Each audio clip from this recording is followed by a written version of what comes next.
It became harder and harder to tell what was real, and then one day, nothing was. This is reality's end.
Chapter 3. Julia. I place a press light down on the desk in front of me and retrieve a journal from my backpack. My technique is going to be embarrassingly slapdash, and I doubt that my research design would pass approval from the university's ethics review board, but I am at least going to write everything down, starting with the title, Interview with Lester Briggs, Ghost, and then the date and room number. "Are you ready?" I ask, looking up out of my small circle of harsh white light. There comes a hiss like a breath drawn through clenched teeth all throughout the still shadowed room. Yeah, okay, let's do this. I nod my head. Okay, sight. Let's start there. How do you go about seeing things? Lester breaks off. I'm not sure. I just do. But it's weird. Sorry, it's kind of hard to describe. Take your time, I reply, flashing what I hope is an encouraging smile. In the notebook, I write, weird, hard to describe. Okay, comes Lester. So I can make out light and darkness and color and everything, but there's no unified perspective, like I'm used to seeing with my eyes, with a point of view attached to my head. But now when I see you, it's from all sides at once. It took me a while before I even knew what I was seeing. The response piques my interest as I write it down. You mean as if you're looking at me from a higher dimensional perspective? Like how an observer in three-dimensional space can see all sides of a rectangle at once, while an observer in the same two-dimensional plane would only see a line? I don't think so, Lester replies after a moment. Like, I can't even see outside of this room. It's more like I have 1,000,000 cameras wired to every surface, and they're all feeding telemetry to my brain, to my mind, all at once. Every surface? I ask. Including me, my skin, my clothes. The thought makes me uncomfortable. No, actually, not you, not your bag, and not on anything you brought in with you either. Only things physically present when you, died. Yes, I say awkwardly. Everything present when you died. There's an uncomfortable pause, during which my brain admonishes me for my complete lack of tact. I tap my pencil nervously, groping for a way to save face. Are we going to do this? Lester asks. Yes, sorry, so. I try to organize the information into some coherent system in my mind. What you're describing, it sounds almost like your consciousness is somehow attached to the matter in the room itself. Would that be a fair description? I suppose so, Lester replies. At least as far as my sight goes. What about hearing? I think so. Probably. Yeah, though it's a bit harder to localize where it's coming from, I guess. And smell? I can't smell a damn thing. Probably for the best, I mutter. Well, there hasn't exactly been a lot of running water to be had, if you know what I mean. Uh, I'm going to assume no sense of taste either, then? No, Lester says softly. A thought seems to occur to him. I'm never going to taste anything, ever again. I breathe out an icy breath, not sure what I can say to him. I'm going to be like this forever, aren't I? We don't know that, I say, trying honesty. It might wear off at some point, maybe. You mean I might just fade away? I find myself caught like a deer in the headlights, desperately wanting to say something reassuring, but strongly suspecting that I'll just make it worse. Unfortunately, saying nothing has a similar effect. That's it, isn't it? Oh God, I'm just an echo. You hear the sound, you hear its echo, and then, that's it. It dies too. Well, I protest, we don't really know how this works. But you don't understand, he carries on. This isn't even like being a prisoner or whatever, where I'm just locked in a room. It's like being nowhere at all. I don't even have a sense of position anymore, or orientation, or, oh God, feeling in my body. That slab of frozen meat was me, wasn't it? And I'm going to be trapped here until I wink out completely. An odd, rhythmic humming oscillates from every object in the room, and after a moment I realize he's crying. Oh God, he says again.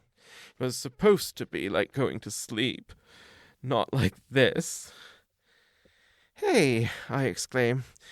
You know, I'm not a priest or whatever, and, well, a few weeks ago I probably wouldn't have really entertained a notion like God or heaven or whatever, but, well, I really can't rule them out anymore either.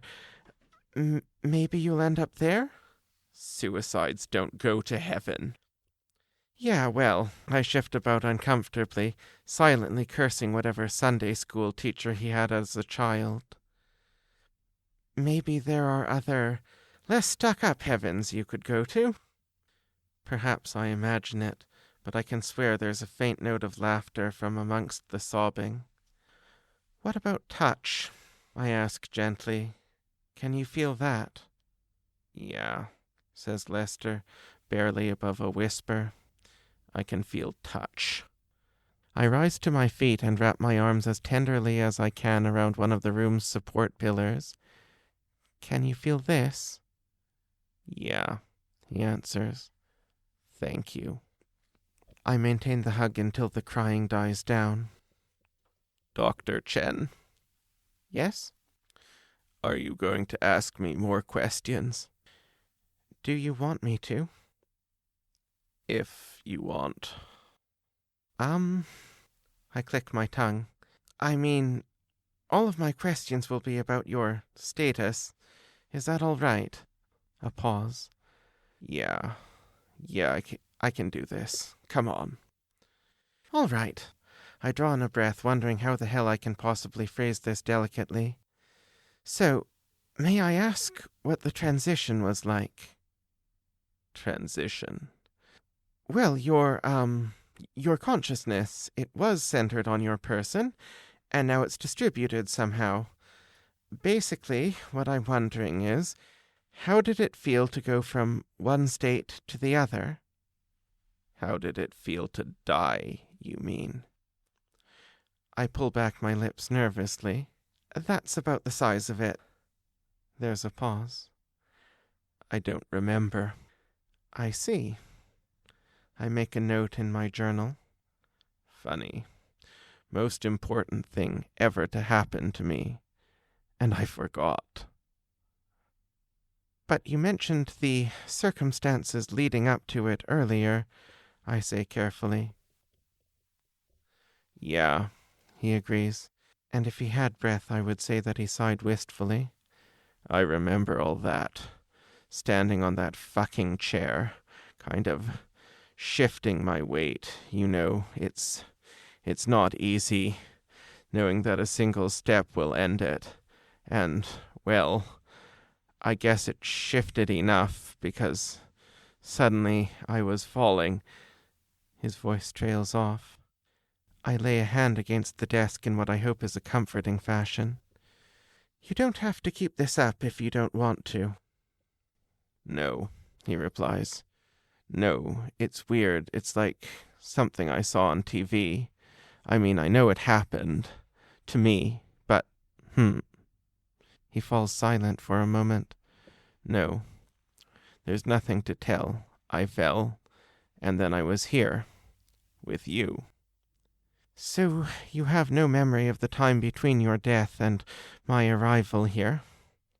Nothing till you dropped me on the floor, he replies.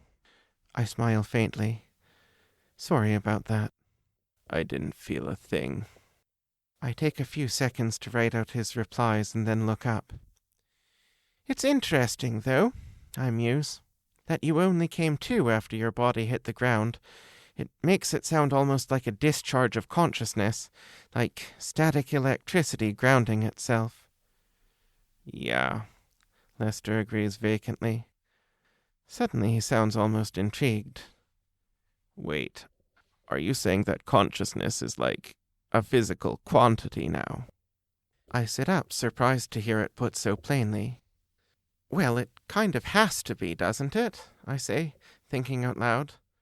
I mean, that's what CERN was talking about. Psychologically interacting elementary particle physics. There must be something that the particles are interacting with, surely. Could it be conserved, then? Like it was in my body and then it spread to the room. I consider this. I even imagine particles of consciousness, each carrying a little piece of it like a charge on an electron. But then why wasn't Lester conscious in his own dead body? Why did he wake up when I dropped him? It's possible, I allow. But you don't want to speculate. Speculate is about all I can do right now, I sigh. For a long minute I rest my cheek against my knuckles, watching the puffs of my breath ascend into the dark. You could always ask your Rumpelstiltskin, says Lester after a moment. Yeah, I reply. And if it doesn't work out, hey, maybe we can be roommates. I realize how unkind my words are as soon as they're out of my mouth, so I hastily append sorry. It's all right, he says, though I have the feeling he doesn't really mean it. I scowl into the darkness. 5 knocks on the counter in room 1L03, and I can't bring myself to do it. I wonder if this is how Lester felt when he was balanced on that chair. May I give you some advice as an experimentalist? I look up. Of course. You're thinking too big. What you need right now, or at least what I figure, is some data. A nice, simple experiment you can do on your own, and then learn enough that way to even know how to approach the big questions. I pause. It's good advice, but I really don't know much about experimental design, I admit. I do, says Lester. Experiment 1, I write on a fresh sheet of paper. A test of the limits of ghostly perception. Based on my interview with subject Lester Briggs, I hypothesize that his consciousness, as a ghost, is attached to the matter present in his office when he died. Procedure. I will carry a piece of material out of this room and into the hallway, and ask the subject to comment upon any changes in perception. Are you ready, Lester? I ask, looking up out of reflex. Yes, he replies. Right. I prop the door open wide with my backpack. In one hand I hold my flashlight, in the other a piece of chalk taken from the blackboard. First of all, I ask, now that I've opened the door, can you see into the hallway? A bit. I mean, when you shine your flashlight through the door, I can see the bits of the hall that are visible from the office. But it's not like you're seeing it from an external perspective, like you have cameras on anything outside. No. All right. I take a tiny step into the hall, chalk still held in hand. How about now? I'm definitely noticing a change, Lester reports, the chalk buzzing at my fingertips. I slowly proceed farther outside. Yeah, my perspective is changing. My field of view is extending and... Lester? There's no response. Lester, I ask again, somewhat worried. I'm here, or, well, somewhere. Holy shit, that's weird. What is it? Well, he begins. I can see the hallway, through the chalk, I mean. But I can still see the room, except there's nothing between. It's not differentiated. I guess it's sort of like if one of your eyeballs were in one room and the other were in another, so your brain tries to reconstruct it into some sort of coherent image, but damn, it's confusing. I can imagine, I say. You're all right, Lester. Yeah. It's just good to know I can look at something besides that damned office for eternity. Suddenly there comes the sound to make my blood run cold. Not because it's loud, though it is loud, nor because it's unexpected, though it's certainly that too, but because of where it's coming from. The storage closet down the hall, the one where I stashed Lester's corpse, and the sound now issuing from it is a deafening... What was that? The voice issues from the chalk, Lester's chalk, or so I had assumed, but I look at the chalk now with new eyes. If this is Lester, here in my hand in the office, then who is moving around in the closet?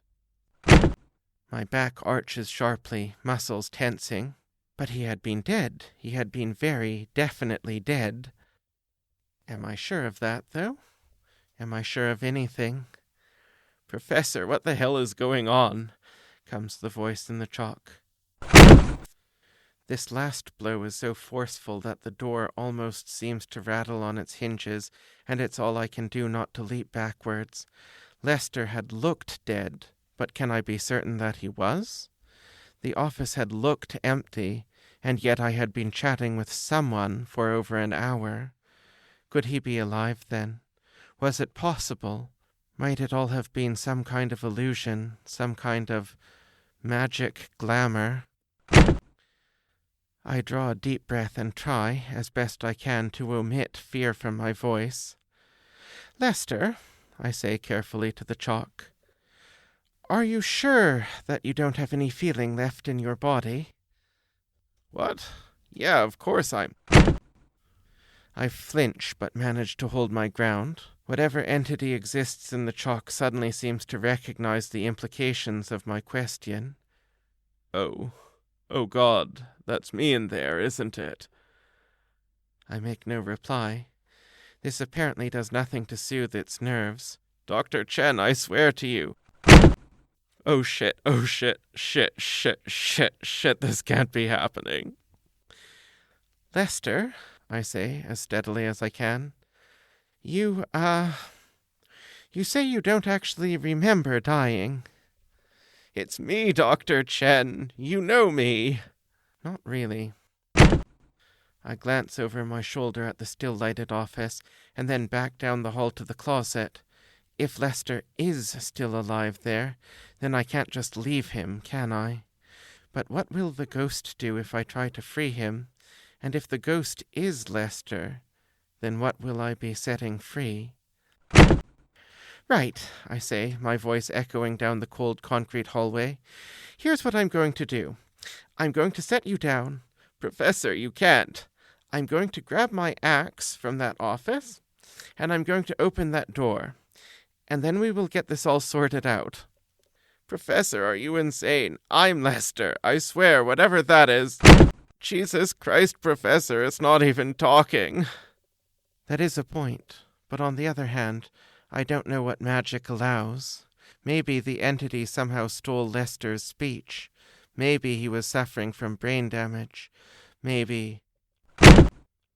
I kneel on the cold floor and set down the chalk. Then, as quickly as I dare, I duck back into the office, grab my axe off the desk, and move back out into the hallway. "Professor, that's not me! Professor!" My keys rattle audibly as I fish them out of my pocket and slide one into the lock in the closet door, even as I still hold my flashlight. With my one free hand, I raise the axe behind my head, poised to strike. "Professor!"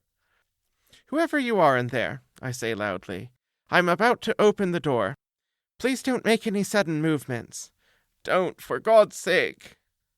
I turn the key and push open the door with a creak. For a moment my flashlight finds nothing, and then, with a nightmarish slowness, something lurches out of the dark. Its face is still discolored, and the wire noose is wrapped tightly about its mangled neck. A faint cloud of steam seems to be wafting from its skin in the cold air, but none issues from its mouth or broken nose to indicate breath. I stand rooted in place by grotesque fascination, only dimly aware of a rhythmic sobbing from the chalk. No, no, no. The weight of the axe in my hand feels like something from another plane of existence entirely. "Lester?" I ask. The corpse charges towards me, an awkward, herky-jerky, marionette-like motion on its stiffened limbs. I leap backwards on reflex, my bravado and surroundings both immediately forgotten, and grunt as my back collides with the far wall. There's barely even time to register the sound of my axe and flashlight clattering to the floor before a set of icy, dead fingers clamps around my throat. "Lester!" I wheeze. "Stop! It's me! It's Dr. Chen!" "It's not me!" exclaims the chalk uselessly. Oh God, please!" The grip around my throat does not lessen in the slightest, but rather pulls me upwards. I hear no breathing, no groaning, no sounds of exertion on its part. Yet I know that I must be mere centimeters away from its face. I find its fingers in the darkness and try and fail to pry them away from my neck. "Help me!" I gasp as my world seems to implode. "Lester, help!" "This is not happening. Oh God, oh God!" I kick at the corpse with my feet and pummel it feebly with my fists, my lungs screaming for oxygen. When this fails, I plunge my hands into the pockets of my parka, desperate for something, anything I can use as a weapon. My fingers close around the plastic form of my barbecue lighter. Good enough. I pull it out and try to flick it on. The world seems to shrink around me. Finally, on my third attempt, a tiny flame lights at the tip, and I shove it directly into where the creature's face should be. This has the desired effect. The corpse emits a putrid howl and loosens its grip, sending me sprawling to the ground and gasping for air. I have no time to catch my breath. Already the creature is on me again, and it's all I can do to lie prone on my back, swinging my lighter like a switchblade and groping blindly along the floor with my free hand for my one real hope of salvation, my axe. I grab hold of its rubbery handle, just as a grip as cold and hard as iron closes over the wrist of my lighter hand. For an instant, just an instant, I meet the gaze of the corpse in the firelight, its sclerae ruptured by the expansion of the frozen juices in its eyeballs. It is the worst thing I have ever seen. And then I bring the axe down on its fucking head. Instantly its hold loosens, but I'm not taking any chances. I come up into a sitting position and swing again, feeling a surge of satisfaction as the axe head embeds itself in the creature's bulk. I grab hold of its wrist and swing again, this time hitting somewhere around its shoulder. Again, and I hit its back, again and again and again, until I have stopped screaming and my assailant has long since given up any indication of movement. And then, at last, I fall panting against the wall, letting my axe slide from my hand. After a minute or so, I summon the willpower to pick up my flashlight. A stifled cry issues from the chalk. For my part, I'm mostly surprised that there's almost no blood. frozen solid, I suppose. But if the corpse wasn't dead before, it's certainly, touch wood, dead now.